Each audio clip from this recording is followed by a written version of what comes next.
జోగులాంబ గద్వాల జిల్లా భీంనగర్ లో కలకలం రేగింది. ఓ టిఫిన్ సెంటర్ లోని చట్నీలో బల్లి ప్రత్యక్షమైంది. కస్టమర్లు టిఫిన్ పార్సిల్ తీసుకుని ఇంట్లో తింటుండగా చట్నీలో కనబడింది. అప్పటికే టిఫిన్ తిన్న వారికి వాంతులు, శరీరమంతా చెమట వచ్చింది. దీంతో వారిని వెంటనే ప్రభుత్వ ఆసుపత్రిలో చికిత్స అందించారు. ఈ ఘటనపై బాధితులు పోలీసులకు ఫిర్యాదు చేశారు.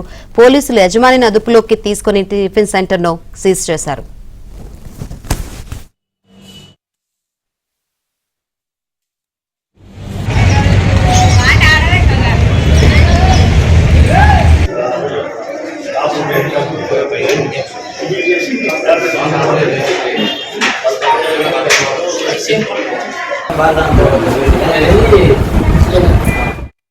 గద్వాల పట్టణానికి చెందిన శ్రీనివాస్ రెడ్డి అనే వ్యక్తి భీంనగర్లో ఉన్న హమాద్ హోటల్లో ఇడ్లీ వడ టిఫిన్ తీసుకొని ఇంటికి వెళ్ళడం జరిగింది. పార్సల్ తీసుకొని వెళ్ళడం జరిగింది. దాంట్లో తింటుండగా ఒక బల్లి, ఈ చట్నీలో ఒక బల్లి కనిపించింది. చనిపోయిన బల్లి కనిపించింది. ఇమీడియట్గా హాస్పిటల్లో జాయిన్ అవ్వడం జరిగింది. గవర్నమెంట్ హాస్పిటల్లో జాయిన్ అవ్వడం జరిగింది. అతనికి వామిటింగ్ సెన్సేషన్స్ కానీ సిమ్టమ్స్ కానీ వామిటింగ్ సెన్సేషన్స్, సిమ్టమ్స్, స్వెట్ రావడం కానీ అనిపించింది. దీనిపై కేసు నమోదు చేసి దర్యాప్తు చేస్తున్నాము.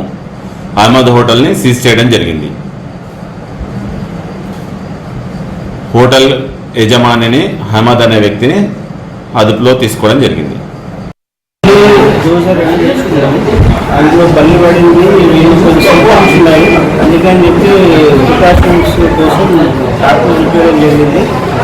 డాక్టర్ మెడిసిన్స్ ప్రిస్క్రైబ్ చేసిండో అవి కూడా వాడుతున్నాడు. ఇవన్నీ థ్యాంక్ యూ.